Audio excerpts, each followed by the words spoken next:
I have a question. Actually, two questions. When it comes to knowing how to succeed,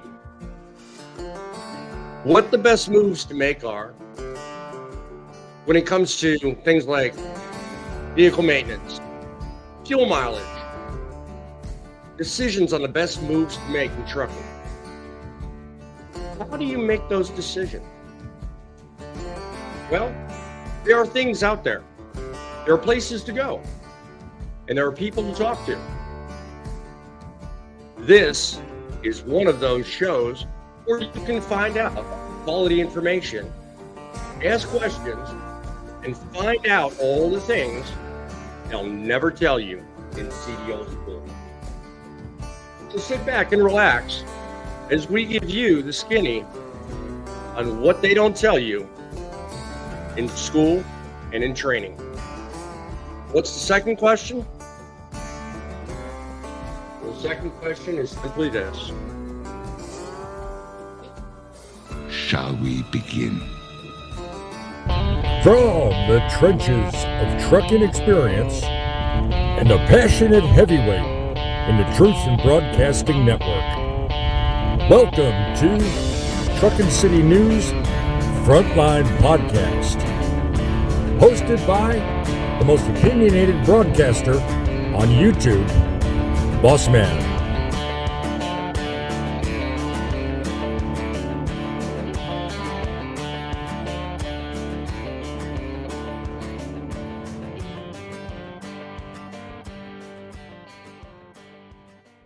Hi-yo and welcome. You know what? It goes without saying. It's a difficult industry. There's a lot of information out there. There's a lot of places you can go to get that information. I mean, I could name 1,000 trucking channels, left, right, and sideways. And a lot of them are quality. And some of them, well, you've got to learn as you go. So today I've got a panel of guests that, quite honestly, I think comprise an average list of the best in trucking. People talk about, are truckers really people? Do they really have what it takes? Well, I know firsthand, truckers are people too. I know that there's a lot of grumpy ones out there, and I know that there's a lot that are very educated and sometimes don't offer quality information, but really show you visually how professionals do it. So that is but a sampling of the guests I have on today's show. And we are going to sit and talk with you. But it's not just us on the panel that comprise what makes trucking great again. I have people out here in the audience that believe it's possible to build back better, a trucking industry that we can be proud of. I know that there are others out there with a huge list of beliefs. If you want to join us and you want to show us ways in which you can make trucking better than it ever was, I encourage you, come on the show, sit back, let's talk shop, let's make the world a better place. And we can, in fact, do just that. It's real easy. Just come on the show, leave a comment, leave it in the chat, call our studio line at 860-785-3547. Become part of history. That's what Frontlines is all about. We're talking news, we're talking issues, and today we're talking about the things they don't show you in training or in school. So if you're a channel out there and you've got something to add, call our studio line, send me an email, or click on the link in the chat to become part of trucking history. In the meantime, let's talk to guests that have a wide variety of opinions and really know how trucking is today, over 100 years worth of experience, making trucking great again. Welcome to the panelists, guys. John, you have been with me basically since the beginning. I mean, is there anything you can add to what people are told in school that you don't find out until you actually get in the business. What could surprise people the most? Well, first of all, I wasn't there when you were born, so I couldn't have been there since the beginning. But, and also, I'm the average one here. They're the above average ones, normal or average. I think you used the word. There are a lot. I hear an echo. We hear an echo from somebody who has the YouTube window open. That's probably what it is. Yeah, close your YouTube window, guys. Somebody. Yeah, my mic is muted, so it's not me. Okay. Hang on, I'm gonna check mine. Anyway, well, there we go. Whoever it was, you muted them. So something that they don't teach you in schools that they should, or I mean, because there's a lot they don't teach you in schools, but some of it shouldn't be the school's responsibility to teach you. But I believe coming out of school, you should be much more well-rounded than you are when they come out now. I would say probably the biggest thing is they don't really teach, like they teach you how to drive it. They teach you how to operate a truck, but not at a professional level. But they don't teach you time management. And that is a huge part of our job. Like they should break down the clock much further than they actually do. That would be my biggest point probably, because a lot of new truckers, they make huge mistakes in time management, huge mistakes. All right. Like so split sleeper berth, for example. Mm-hmm. Well, I mean, that's a good point. I mean, there's somebody I think on this panel that I think is real educated in the art of split sleeper. So as far as I know, in previous conversations, I'm done talking. I was going to say, in terms of that, somebody that really has probably had a lot of experience, I think, would be you, Tom. In terms of split sleeper berth, I mean, I think something happened. I unmuted you, so let me do the mute control. There we go. Let me do the mute controls. What is it they don't tell you about split sleeper that you could offer as a great example? They don't talk about split sleeper at all when you go through. But split sleepers, the key with split sleepers, remember, the first time you do split sleeper, all it does is stop your 14-hour clock. It will be at the exact same place it was when you stopped. And you have to wait at least 2 to 3 hours. And another thing about split sleep, the second time you'll get back what you had before the first break. I know it sounds complicated. I'm probably going to do a video on it before long. The other thing about split sleeper berth is it doesn't have to always go 3-7 or 2-8. You can actually go 3-7, 7-3 if you want. It doesn't matter as long as you pair them up. Anyway. How would the use of that actually benefit you in terms of trying? Great. In terms of trying to get drivers.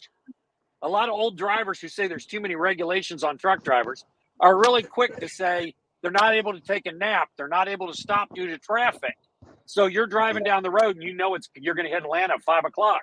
You can go ahead and pull off at Conyers Walmart, put yourself in off duty, go on in the store, shop a little bit.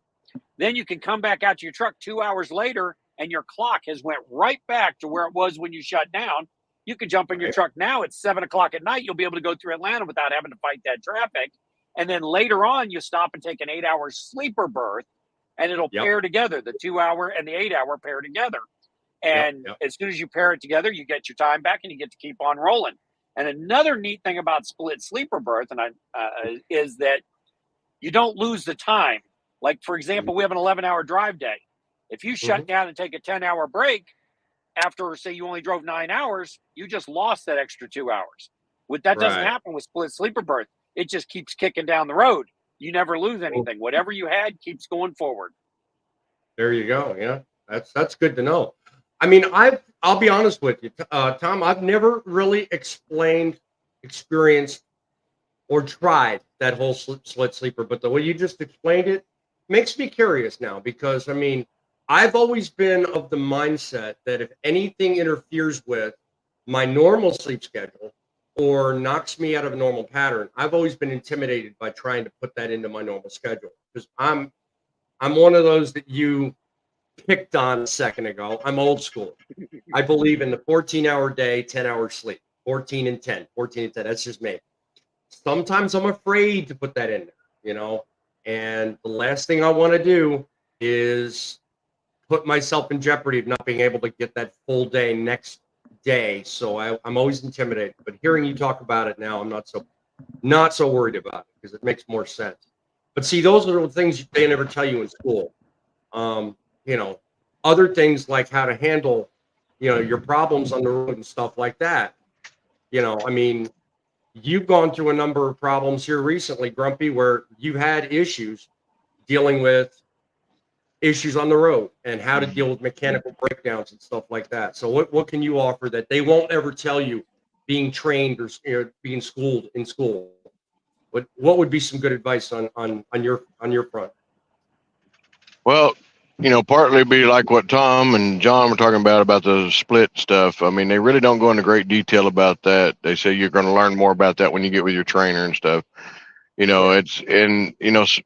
Split's kind of been around a few years, but they've changed some things about it, over the last few years that's different than whenever I first started.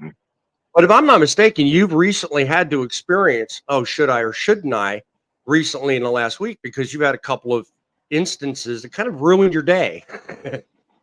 Actually, that's been pretty much this week. Today, I'm actually supposed to be home with my family. Unfortunately, because the week has been really crappy, I have gotten stuck here at my home terminal having repairs done because the trailer that I hooked to has done something to my tractor. So I've got mechanics running around right now trying to figure it out. So yeah.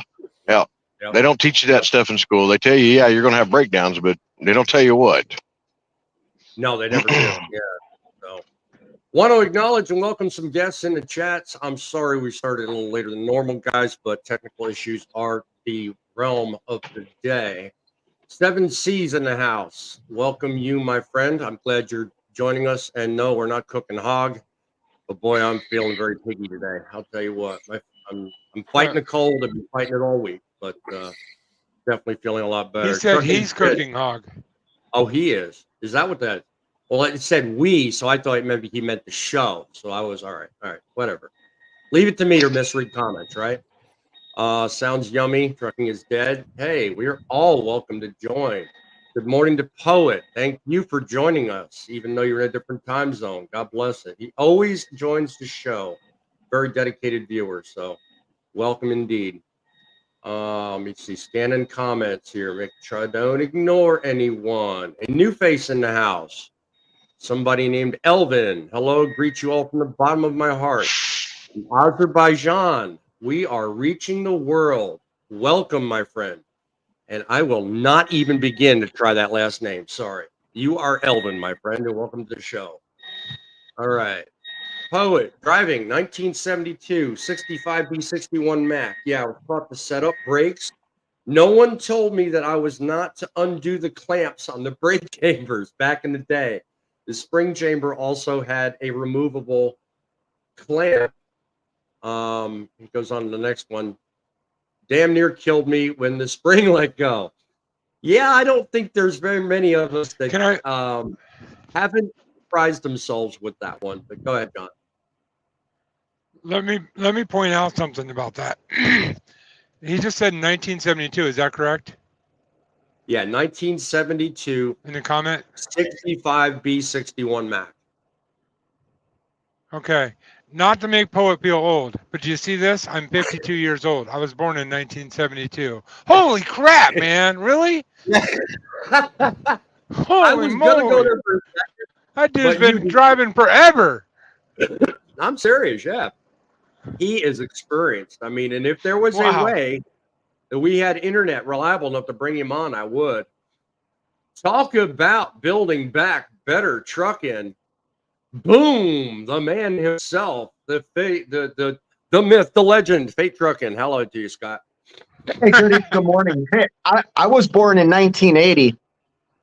Just so Poet knows, Poet was on my live show yesterday, and I kind of lost track of what he was trying to say. So I apologize, Poet, for last night not really following along with what you were saying.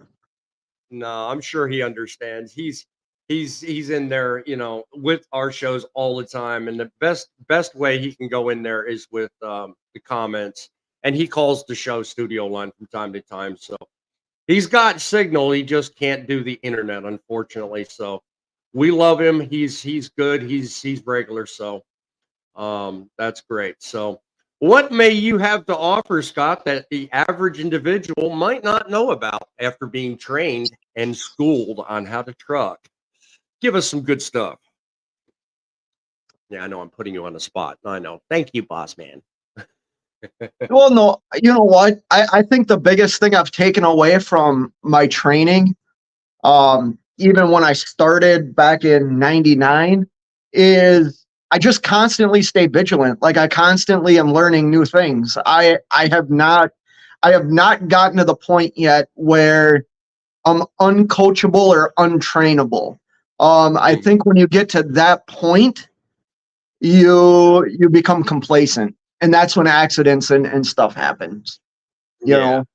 I think it's fair to say of anybody in the industry. I mean, we're all equal. We all know what we know, but we all know enough to know we can always learn something. Hence the reason I started this channel and why I welcome you and Midlife and Grumpy and John, all of you, to come on these shows week after week after week, because you know what? We have now well over 100 years worth of experience on one show and one place people can go to. Hey, what is it I don't know? What can I take away from here today? It's not just a place where we come up here and talk crap, and I don't just talk about everybody else. I talk about me. I talk about what helps you. I talk about things that make trucking great again. And I'm not picking on you, Scott, but hey, I've already given you credit. So, Don't worry about that's, no, I pick on you a lot. I like you. That's why I do that. But it's a blessing when you realize and can admit that I don't know it all. But when you actually, like you say, Scott, stay vigilant and look at, well, what can I learn? Poet has been one to say in the past that the day you stop learning, you need to hang up the keys. And God bless him for that, because that's a real realization that there is something to learn. Yeah, there's just so much. I mean, I know all of us can talk about it. I just think of like what Midlife has talked about, about kind of being a company guy versus what I do. And I'm not saying this negatively. I'm saying this like you got to constantly adapt and learn and try something that, because for instance, working on your own truck. When I was a company guy, I didn't work on my own truck. Matter of fact, one of the companies I worked for wouldn't allow me to fill the truck with fluids, meaning antifreeze or oil, that you had to have a mechanic do it. That was probably the biggest setback for me becoming an owner operator, not knowing how to work on my equipment and learning how to work on my equipment by trial and error, man, and screwing things up and spending money on a mistake that I caused, but without causing the mistake, I wouldn't learn how to do it right the next time to save me thousands of dollars. Right. Here's an interesting question that just got bounced off. Poet says how to properly fill out your logbook, be it either a paper or ELD. I mean, what can we offer as a panel to back him up? I mean, I think there's a lot about maintaining your logbook that could go, talked about here on a show like today. Anybody got something to offer on that? You sleep well? Well, they don't actually teach you paper logbooks in school. They teach you how to fill out one, and it's very simple, and it's like 20 minutes and you're done. Like they don't actually teach you how to actually keep a logbook. Yeah, but how important are notations? I know notations can really make or break somebody in terms of passing an inspection or failing inspection. What about you, Tom? What do you think? I'll tell you something about notations. I over-notate my logs. Mhm. And when I've went through inspection, I've had 5 inspections, all green flag, no issues. And my last level 1, he took a look at my logs and he goes, "Oh, I love it." He said, "No, these notations make everything easy." I mean, it says fueling. I use the same notations too. I don't like my notation either says pre-trip, post-trip, checking in with carrier, docking, whatever. It's the same thing all the way down. I don't change it up and say, I'm doing pre-trip inspection. Oh, PTI. No, it's always the same. If I use PC, it says bobtail to store, or it might even just say going to store. And then the returning from store. Doesn't say going back to terminal, because going to terminal is not acceptable. So you just you have to learn the HOS, and you have to learn it to your advantage. Here's something not taught in truck driving school and not taught by your trainer. Adverse conditions. Nobody tells you what they are, how to use them, how they benefit you. You're right. Nobody tells you what can get you in trouble either, because there are certain circumstances that red flags. Exactly. But if you notate an adverse condition and you notate it correctly and well, like for example, accident, I-75, mile marker 286. The DOT officer has a computer, and he types into the computer, and he knows if there was an accident near there. I've actually had 286 as the mile marker, and it was actually 290. They don't care. You clearly showed you were involved in an accident, that you were parked waiting for an accident to clear, and your logbook. What should your logbook be on when you're sitting there waiting for the accident to clear? And this is a mistake a lot of drivers make. No, drive. On duty. No, it'll say on duty, not driving. If you're still longer than your log, sitting on the highway, your ELD without movement of the truck for over 5 minutes, will automatically, you do not have to be in driving in that scenario, because you can be pulled over on the shoulder of the road. But that's what you got to tell them. I pulled over to the shoulder of the road. If you were sitting in a traffic lane, you're supposed to edit it back to drive. But if you're not sitting in a traffic lane, you don't have to. And I have edited back to drive before when it didn't matter and wasn't going to hurt me. But that's 2 free hours. And again, you got to know the rules, and you got to use them correctly. If you're not notating fueling, which many drivers do not, if you're not notating docking, all that stuff, you pull into the shipper, it's exactly 5 minutes. Scaling, yes, exactly. Scales. Exactly. Yeah. One of the points I think has made a lot of rounds in news, not to cut you off, Scott, but one of the points I think has made a lot of rounds in news is that a lot of what we just covered on this whole how ELDs work, on duty status, off duty, is the biggest reason why in the recent 6 months of my scanning news stories anyway, I've seen a huge list of ELD makers and software compliance, software programs, XYZ, whatever, getting bumped from the official FMCSA allowed to use list. Everybody else noticed the same. I know you have, but a lot of them are being bumped because a lot of times they're allowing too much control to the editors of the logs and not automatic control. One of the things I think has been bumping them is that whole discussion that just went on between Fate and Midlife about whether or not it's 5 minutes versus 2 minutes. My experience, and this is what Keep Truckin', and they've not been banned yet, but as soon as you're idle and not moving for less than 5 miles an hour for 60 seconds, a message comes up allowing you to either update status or continue driving. Once that disappears after 60 seconds, it's automatically bumped to on duty, not driving. And until you update the status or increase your speed to 5 miles per hour or higher, you remain on duty, not driving. So there's a lot of people out there that will allow you to just immediately go into off duty and stay that way as long as you want. They're the ones that the FMCSA are bumping and not allowing to keep on compliance. So let's be clear about something. It's 5 minutes. You cannot edit driving. There are ELDs that do allow that are being banned. You technically are not allowed to edit drive time. Right. You can't go back and edit it to like PC, like what Midlife was talking about earlier. Right. You know, that was a thing on why a lot of companies they gave you too much control in the editing. But once you start editing the drive line, you're going to have major problems. I would not recommend doing that at all.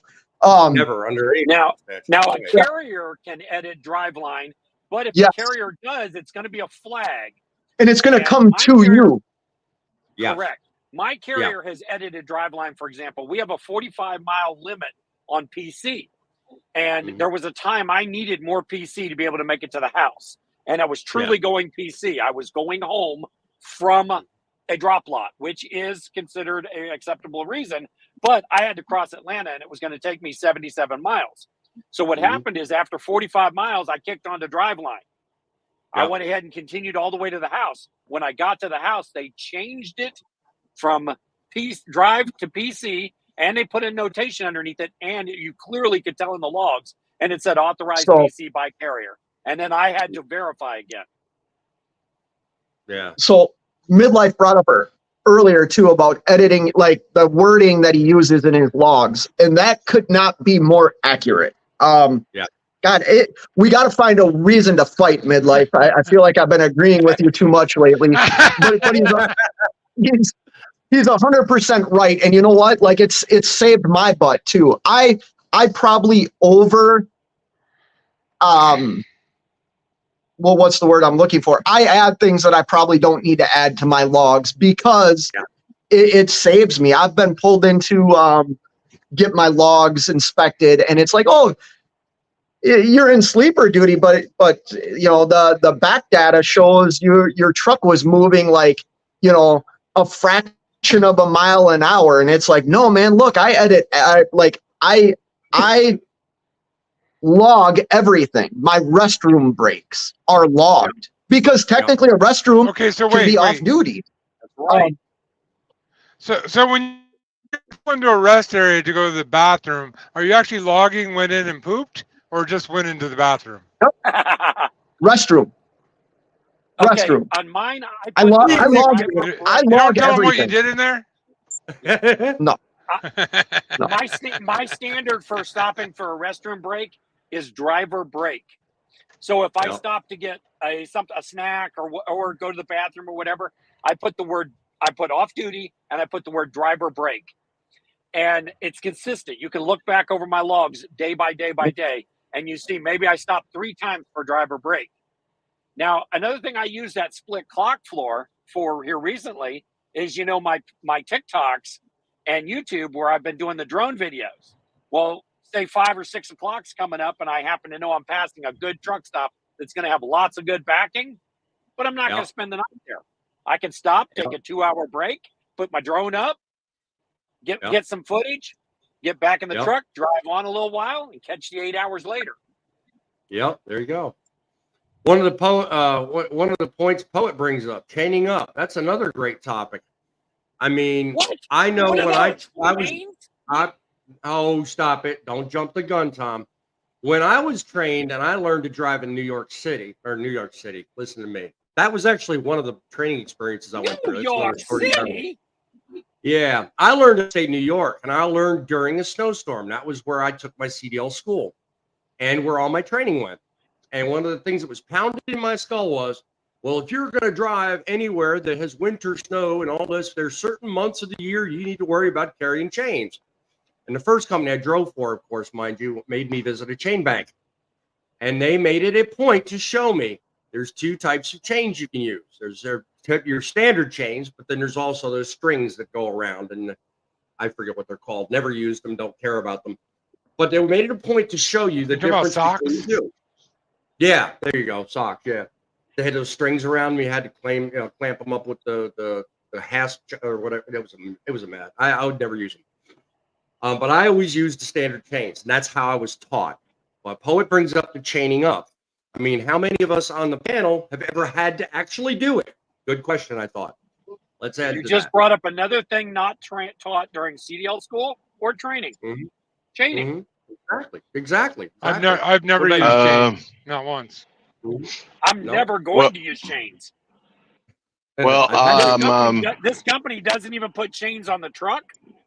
Mhm. And if, for example, we're making a California run during the chain season, they're in the trailer in a crate that's got the word decorations on it because they're decorations. We're never to use them. If it's bad enough to chain, it's bad enough for us to be in a hotel. Yeah, bad enough to park. Yeah. What about you, Scott? What do you think? I mean, chains, good, bad. Will you do it? Won't you do it? Because of what I do, I'm able to say I will. I don't like throwing chains, and I don't go to areas. Now, here's the thing: you have to be careful with this. There's lots of states that have chain laws that we don't even know about. You have to look in the back of your atlas to see what states actually have chain laws. I think me and Tom said the same thing at the same time. Farmer's Almanac, right? Like, I think don't you want- just found the one thing that you and Midlife Trucker aren't going to agree on. What's that? I think he's talking He about. he doesn't believe in atlases. The Atlas was obsolete the day it was printed. No, they're so vital. There we go. If you're a truck driver that does not use an atlas and you only rely on your Garmin, you're going to put yourself in a bad situation. I Garmin. not only rely on my Garmin. Amen. I do not only rely on my Garmin. I have many other sources. However, the Atlas was obsolete the day it was printed. Can you drive across? Do you know what the Atlas offers you? Yeah, right now. What was that? $695? Yeah. The Atlas says I can take that bridge, and well, you know better than that. On it. I can verify. The Atlas offers way more than just a truck route. Like I said, if you drive in Maryland, you're supposed to have chains. If you drive in Pennsylvania, you're supposed to have chains on your truck. These are lots of things that people don't know. That if the DOT wanted to step on your feet, they could, because you're technically supposed to have them. John, I know you have something to add to this. I know you have something to add to this. Yes, I can verify that bridge is no longer there. Because yesterday I visited the west side and the east side in the same night. Mm-hmm. Yeah, of Baltimore. Yeah, of where that bridge is black. He went to both sides. Yeah, I drove to the I drove to the west side and thought, well, I don't feel like swimming, so then I drove to the other side. I have never taken that bridge. Never. Not one time did I ever take that bridge. I was on the west side. And I pick up a lot in Baltimore. And my pickup was on the east side, right off that bridge. Yeah. Okay. Well, I'd like to say something 2 miles here, from that if bridge. I can. Go ahead, John. Or not. Go ahead. No. Go ahead. Okay. Go ahead, all right. A few things here. Okay. I've been out here just almost as long as Scott has, and I'm going to tell you right now. Yes, the GPS is very helpful for getting around, but the Atlas is very helpful for bridge laws. And I'm talking bridge laws as if you're a driver, you know what you're talking about. It has to do with where our end of our trailer and where the tandems are, basically, to each state, up to the kingpin. Mm-hmm. You know, that's very helpful there because every state has a different law about that. Now, here with the chain law, there again, every state has a different fixture on it. Some enforce it, like Colorado, big enforcers. When they say chain up or have chains on your vehicle, they mean it. They will fine you, and you have to purchase chains before you're allowed to travel any further, and they're very expensive. You know, another thing with like Tom was touching on is, schools don't teach you this stuff. They mention it, but they don't teach you how to put chains on. Okay, my school didn't teach me. I actually had a trainer that taught me. Do I want to chain up? No. Have I ever had a chain up in almost 24 years? Yes, one time. And it was only to get me from one spot that I was, not going to be able to park to a part that I could get pulled off and safely stop. Once I arrived there, that was it. Right. So chains are not something I want to use. So there we go. Thank you. Sorry. Well, no, you make a good point. I mean, a point, and as soon as I finish my point, I'm going to go on to some comments because I'm getting really behind on comments.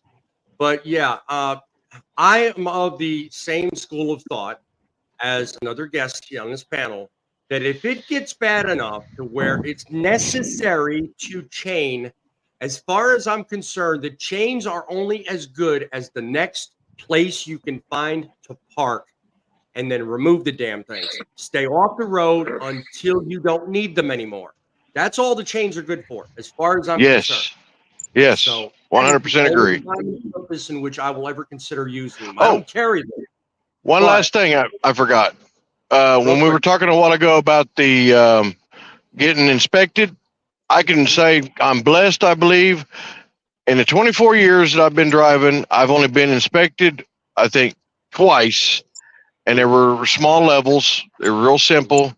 Well, no, one of them was a full level, but I passed all those. But they were not on the Class A rig. They were on a Class B. I've never been pulled into a scale except for one time my front tag was about to fall off. Scale house guy here in Oklahoma says, hey, pull around there, fix that, pull back around. If you got to fix, I'll let you go. I'm like, awesome. That was it. I mean, in 24 years almost, that's the only things I've ever had any problems with. I've been very blessed. How many levels of inspection are there? I believe there's 5. Wrong. Next guess? I know how many levels. There's 6. You are okay, correct. I was close. 6. Everybody knows 1, 2, and 3. Right? What's 4, 5, and 6? I can tell you level 4 should be I can't tell you what 4 and 5 are. I do know that radioactive materials is number 6. 4 is a special inspection. Let's say you've just been involved in an accident and your front bumper's hanging. He will do a level 4 inspection, which is just going to inspect your bumper and your headlights and your turn signals, everything connected to the piece that was just involved in the accident, so you can continue on. Right. Level 5, let's say you got into an accident and you got taken away in an ambulance, and they want to inspect your vehicle before it gets taken away. Vehicle only. They will do a level 5 inspection on that vehicle before your vehicle gets towed.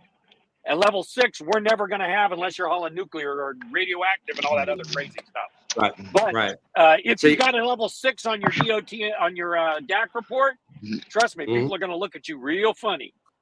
Yeah, exactly. Some serious stuff. Read the comment. Read the comment that just came in. The very last comment. Oh, okay. I got to specially divert all the way. Last one was right here. The cavity search. That's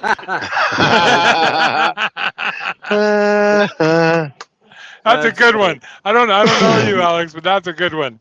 That is a good one. You know, I'll say this. I've always referred them to a DOT physical of your equipment and yourself.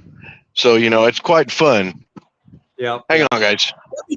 Let me catch up on the comments, guys. I mean, I don't want to ignore the guys that are actually contributing to the show. So, Tolga from the land over yonder. I think where did John? He's from Turkey. Turkey. Okay. So, to you, my friend. Talking about he gave a like to other legends. While you're here, do like Tolga. Go down below, whatever channel you're on. Mine, John, Grumpy's Midlife. Like the show, become a subscriber. Certainly come back. This is not the only fun time in Truckin City media history. And he's an admirer of yours, Scott. So, you know, hey, just had to point that in there one. Just had to talk about that. Truckin is dead. He's recognizing everybody. Here's a face we don't know of, or do know of. Of all the truckers, you're all awesome hard workers. If it wasn't for the truckers or some truck we would never make, thank you all. God bless. To all the trucks that drive out there, you're all a hero. How much did you pay her? I want to know. How much did you pay her? You had I don't know what you're talking about. I don't know what you're talking about. She has a mind of her own, just like yours does. I know mine. Yeah. Can I comment on that comment?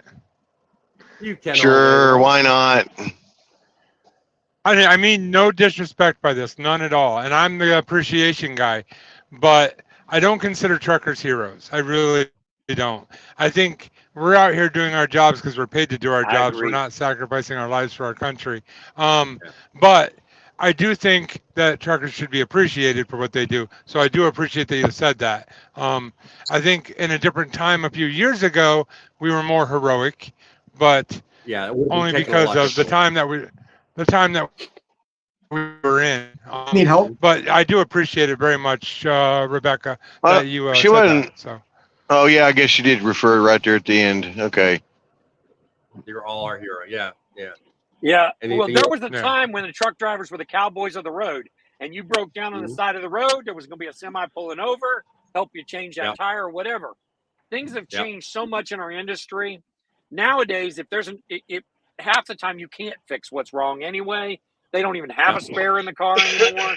And in addition to that, our truck sitting on the side of the road is probably more dangerous than that car than the person changing the tire. Yeah. Agreed. I actually stopped and blocked using my semi a 2-lane road. I actually parked my truck in the road, pulled my air brakes, set my turn signals, went back and put triangles, even though I was not broke down, for an accident that was very, very serious. And then when the fire trucks got there, the fire truck blocked the road, and then I picked my triangles up and got the hell out of the way. But we are a bigger danger in the road in a lot of cases than Yes. than the accident itself is. Yeah. And yeah, that's exactly. something that's changed in today's traffic world. Yep. You skipped over a comment I want to point out, if you don't mind, real quick. I haven't skipped over anything, but yet I'm going down the list, so bear with me. Just There you wanted go. to. No, you skipped this one. This was way after what you said. I see. I haven't been able to see it, so all right, but good. Trucking is Dead gives John. I'm assuming it's you, John. Super sticker for $2.99. Yes. Super sticker. I don't Yes. know. Has he got a comment to go with it? Yeah. No, it's a super sticker. It's a thumbs up according to what I'm looking to on my channel here. But I really appreciate it. Trucking is Dead. Guys, you don't have to do that, but I do appreciate it when you do. Yeah, it is. It is nice to see Have a that. good day, guys. I gotta run. Scott, we love you, buddy. Come back All right. soon. All right. Thanks. Yeah. Wow, he didn't even let us say goodbye. He was gone. I know, right? Yeah. Well, I'm glad he showed up. We're gonna give him the nickname Speedy Gonzalez. Zoom. Beep, Yeah. beep. Zoom. Arriba, vroom. Find out where I was. I was highlighting Girl in a Semi. She was there. She's with us today, saying morning, guys. All right. There we are. Morning to you. All right. Although, yeah, it's still morning my time. Yeah, right. And 7 The grumps time.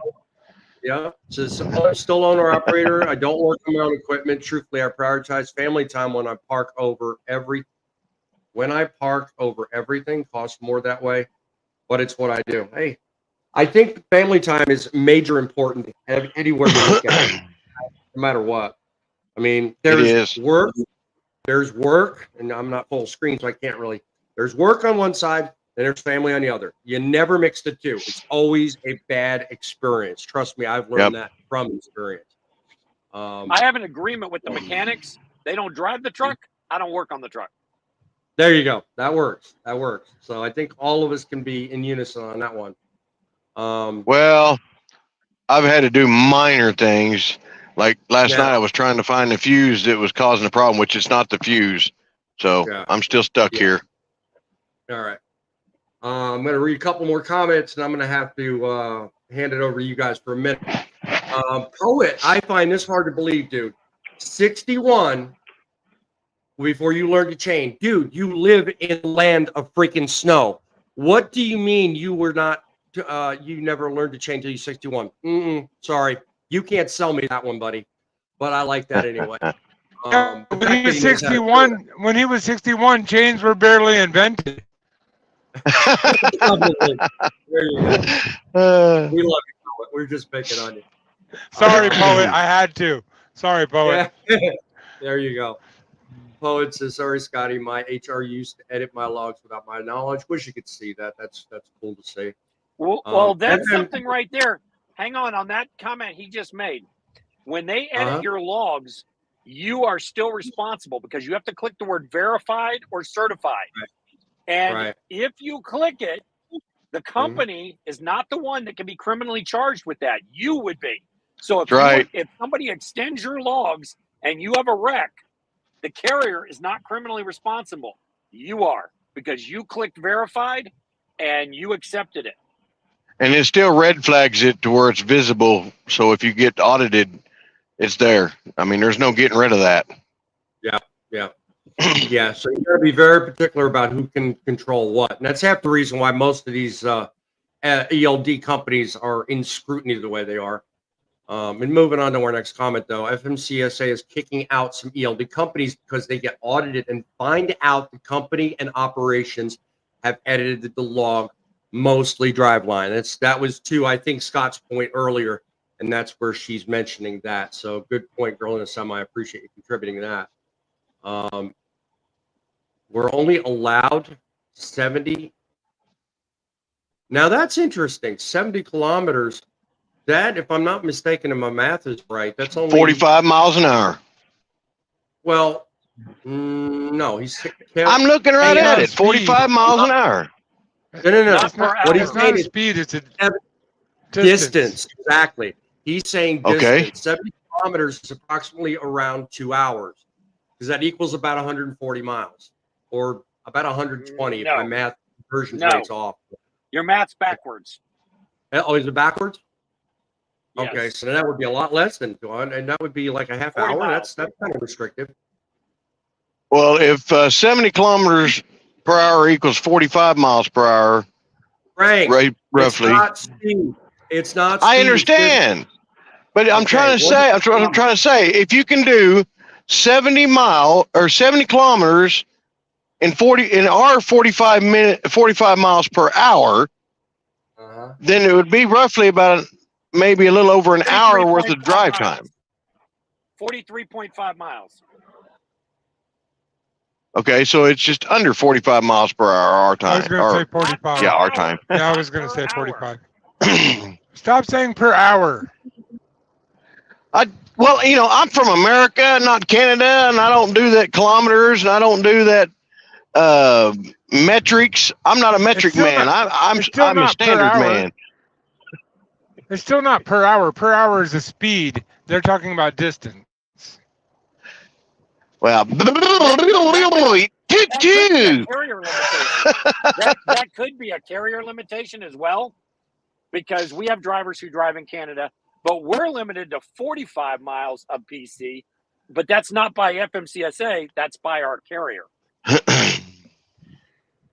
All right. Well, just so you guys have an understanding of what that is, I have just brought up a screen, which I'm going to try and share if my computer will let me. Just so everybody understands. Okay, we're waiting. Oh, boy. He is actually correct. He is correct. They are limited to 73 kilometers of bobtail in Canada by the ISAAC, which I guess is the equivalent of the Canadian FMCSA. Right there on the screen, 70 kilometers is 43.49 miles. I already That's said all they're limited to. What did I say a while ago? But no, you're wrong. Of course, Tom was a little closer because he said 43. I said 45, but no. Poet started an argument. Good for you, my friend. I appreciate that. What Poet was talking about is the limitation, and he is actually correct. Their ISAAC, and I'm not quite sure, I think that's the equivalent of our FMCSA, limits drivers to 73 miles of bobtail. Yep. Okay. So he's very, very close, at least. Yeah. He says, I've done ice. Here in the USA, by the way, Poet, there is actually no FMCSA limitation on how far you can go bobtail or how far you can go what we call PC, personal conveyance. You can literally cross the country. However, you've got to be able to justify it, and carriers are allowed to limit. Some carriers don't allow it at all. Other carriers make you call in for permission, and some limit, like my carrier limits us to 45 miles. Yeah, now, I think my carrier treats us like adults. As long as we don't abuse it, we don't lose it. I think Warner's one of them that done away with it totally. The PC, yes, I did. And yeah. some of them do I like also mine. wanna start- It's a time thing. Like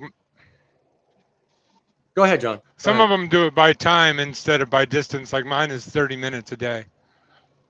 Right. A lot of them are I- bound by audit controls, and some of them honestly abuse it way too much. So if they get restricted, it's their own damn fault, honestly. Let me acknowledge more people in the comments because I do not want to lose people for me ignoring them. A fella named Skyline says, hello, midlife. He must be familiar with you. So welcome to the show, whose ever channel you're on. So back to Poet real I quick. think he's He on says Midlife. I think he's a member on Midlife's. Could be, He could is. be. I don't have any members. I've done ice, winter roads, chains are mandatory. Nice to know, Poet. I was busting your chops earlier. Oh, shoot. Hang on. He's British Columbia, so all right. Take care of your stuff, John. There, I got you covered, buddy. Alex M again with comment. Oh no, I'm heading to California. I don't have change. Should I turn around? Dude, honestly, I'm going to be right behind you starting this week because I'll be going to California too. And I don't worry about change unless it's back to October. So I think October 1st is when they start actually pushing chain laws. Nope. September. It begins as chain law has been changed. It's not every state. Not every state. There are some that wait until later in the year. It depends on what the altitude is. Colorado. It starts in about the mid part of September up until I believe almost May now. No. I don't do September 70, 1st dude. to May 31st. Yeah, I don't do 70. Okay. Colorado is September 1st to May 31st, and it is the earliest state. Yeah, it is. All right. Okay. I can definitely attest to that. Trucking. Let me jump in. Trucking is dead. If you guys Tip don't the mind. people on the screen because. Hold on, John. Tip the people on the screen because it's valuable information, and YouTube pays very little. Yeah, I know.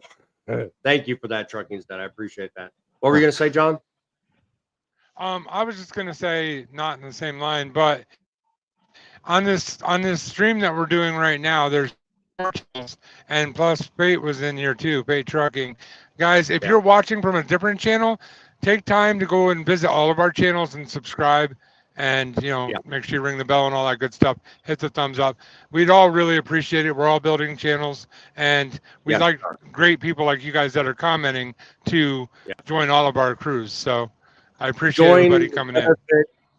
Join the benefit by all means of over 100 years worth of experience, well-trained, well-rounded, and well-versed experience. I mean, every facet of the business. We have a full load here, and those that have left. I'm not excluding Scott from this. He alone, by the way, Truckin, he alone has over 25 years. So I mean, I'm mentioning him because he's not here. But each of you also you also got Poet in the comments, which has like 70 years experience. So, well, I'm gonna go with the panelists and the comments. I mean, it's huge, but yeah. Poet's gonna hate me by the end of this. Poet uses canned internet, so come on now, give him a break. Dude, go easy on him. Tom, how many years have you been in the business, Tom? I'm picking on you, Poet. You know it. Yeah. Tom, how many years have you been in the business, my friend? I went to CDL school October 2019. 2019. Okay. John, how many years? 7. Okay. And Frank, we know you've got over 23 years because that's what many of my videos boast about you, my friend. So right there, my 13 plus, we're already over half a century's worth of experience. Fate, 25. Poet, 70 years from what I understand. He's been in trucking 70 years. He's been in a while. So you also have Girl in the Semi in the comment section too. Yeah. I was gonna get more. I'm trying to scan the list and not forget anybody. So Girl in a Semi exclusively. She's been in it a while too. I want to say 50, put down in the year. I mean, how many years? I'm thinking between 40 and 50. I don't know the exact number. But Girl in a Semi, you're welcome to contribute that. She's on our show a lot. I'd say she's got 45 plus. Probably, yeah. And I'm terrible with memory when it comes to stuff like that. Also, Skyline. I wanted to let. Go ahead, John. Sorry, I just wanted to let Girl in the Semi and Trucking is Dead. No, I made them both moderators on my channel. So good. All right. And so far, it seems like everybody's caught up on that regards in my channel, but I will make changes as time needs to. Skyline says I can chain up in 20 minutes. Just get to a safe place. Only did it 3 times. All right. You've done it 3 more times than I that's ever pretty have. impressive.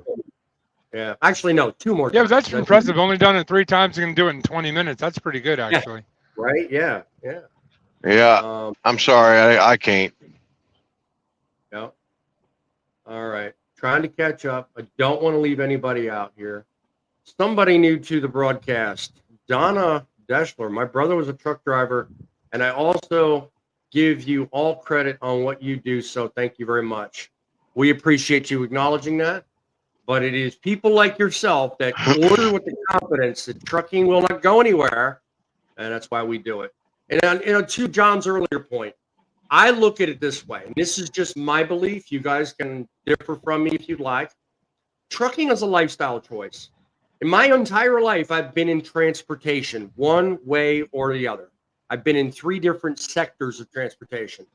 But trucking is a choice that I'm proudly aware that I probably will retire doing. But other than that, I've been in other parts. Transportation as far as taxis, limousines, rental trucks, logistics and management. Tolga, you can probably relate to that. How do you spell chauffeur? Don't play with me. Don't. This is my show. You ain't doing that to me. Alex anyway. has 20 years. Wanted to point that out. Oh yeah, good for that. I'm glad. You know how I spell chauffeur? Taxi. That's how I show it. I spell it Uber. Old cab. There you go. Yeah, good one. All right. Not trying to ignore. I'm just trying to scan and speed through comments. I may miss some. Forgive me. Why do people Guy named Sorry. Juan got my outlawing in ready, retired, and loving it. I assume by outlawing, you're a former trucker. God bless you. Thank you for your service, my friend.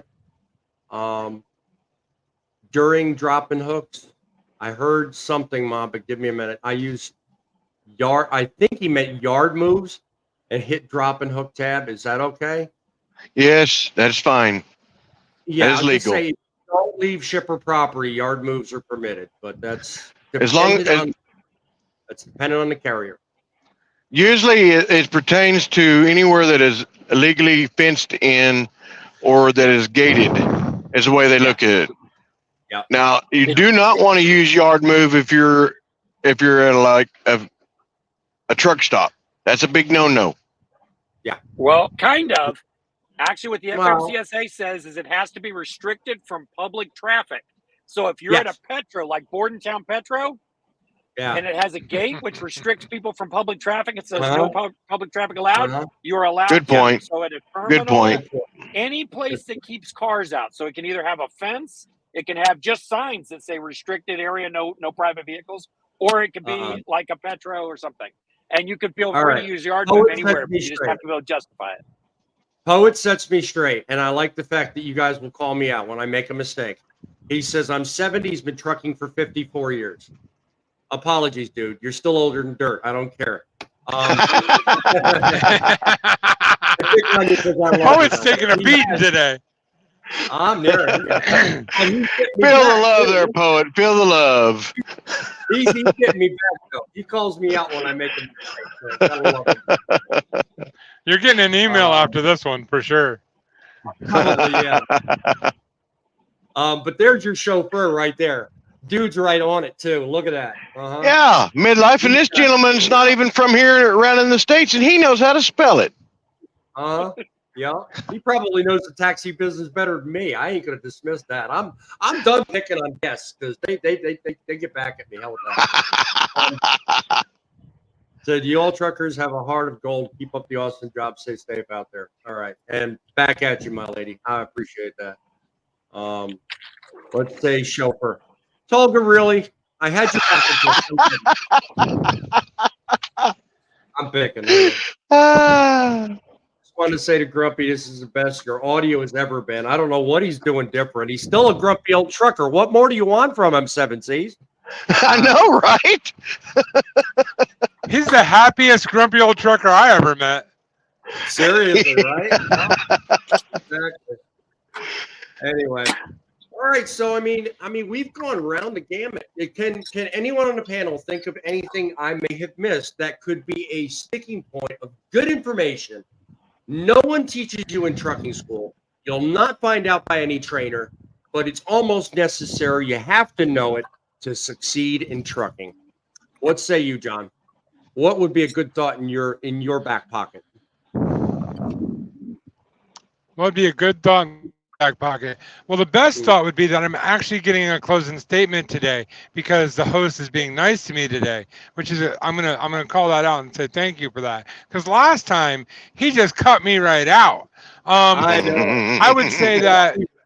And I'll be We have high expectations. He'll be between his legs for about the next year on this show. I know I will.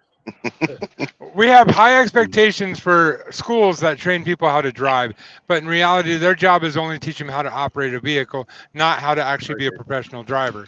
So when you're gonna go to school, my advice to you is become a student outside of school. Learn as much as you can, become a sponge, YouTube videos, contact older truckers. And if you ever have a question, anybody on this panel, I'll speak for all of them. And if you're wrong, then tell me now. But you can contact any of us and we'll answer a question anytime you need it. So as new truckers, don't be afraid to ask because that's why we're here. Yep. How about the poet comment down below? Floating gears. How about let's round off today's discussion with something you need to know about floating gears. I mean, I can tell you one good thing about floating gears. Oh, what's that? Well, if you put it in drive, you don't have to worry about floating gears anymore. Okay, I can take this one. Yeah. Most schools that are reputable schools want you to learn how to double clutch. They want you to know how to properly operate the vehicle. Therefore, they do not want you to float. Now, when you get out there, if you are certified to drive manual and not an automatic restriction, and your trainer has a manual transmission, if he has been doing it a while, which I have, he will teach you how to float gears. Floating gears will save on your clutch. That's about all it really saves on. But you have to learn how to do it properly, or you're going to still grind them. You're still going to mess things up. Now what? I actually have to correct you. It also saves your left knee from a lot of wear and tear. Cut it out. You still walk with a gimp like I do. No, you don't. I've seen him walk. Trust me. We won't go there right now. What about you, Tom? That's because you have too many acorns in your pocket. One side's heavier than the other. Yeah. What would be one nugget you could offer? I got a reverse, neutral, and a drive. If I float between them, it might upset somebody. What would be one? Yeah, it sure would. What would be one good nugget you could leave the show with, Tom? One good thing they won't tell you about that we haven't discussed here. All right. CDL school is just to teach you enough to get the license.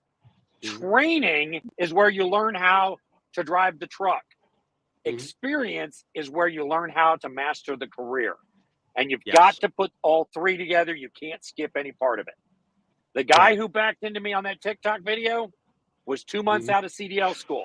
He did not have that training phase.